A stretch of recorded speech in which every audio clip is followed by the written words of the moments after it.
मुंबईमध्ये येणाऱ्या 98 दुधाच्या टँकरची मध्यरात्री तपासणी करण्यात आली। निकृष्ट दर्जाच्या दुधाचा एक टँकर परत पाठवला गेलेला आहे। अन्न आणि औषध प्रशासन विभागाकडून 12 आणि 13 फेब्रुवारीला या संदर्भातली कारवाई केली गेलेली आहे। तब्बल 1,83,397 लिटर दूध साठ्याची तपासणी करण्यात आली। अन्न आणि औषध प्रशासन मंत्री नरहरी झिरवाळ यांनी ही माहिती दिलेली आहे। राज्यातली आजपर्यंतची ही सर्वात मोठी कारवाई आहे। मध्यरात्री मुंबईमध्ये प्रवेश करणाऱ्या या दूध टँकर्सची मोठ्या प्रमाणावर तपासणी झालेली आहे।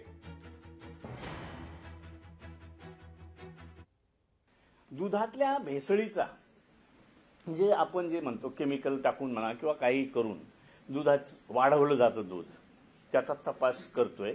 आणि जर तो तसा तपास लागून कोणी जर तसा निदर्शनास आला तर त्याला आपण कोर्टात त्याच्या विरोधात जाऊ शकतो किंवा त्याच्यावर केस करू शकतो। आणि ज्याचा कंटेंट कमी असेल किंवा एखादी गोष्ट कमी असेल, कमी म्हणजे फक्त फॅट वगैरे कमी असेल तर त्याला आपण आपल्या स्तरावर शासन करू शकतो, त्याला दंड करू शकतो। त्या पद्धतीची कार्यवाही आपण करायचं ठरवलंय। जवळपास 1.25 लाख लिटर दुधाचे साठे रात्रीच्या याच्यात आपण गाड्या तपासल्यात। लोकशाही मराठी ऐका, पहा, जागरूक रहा।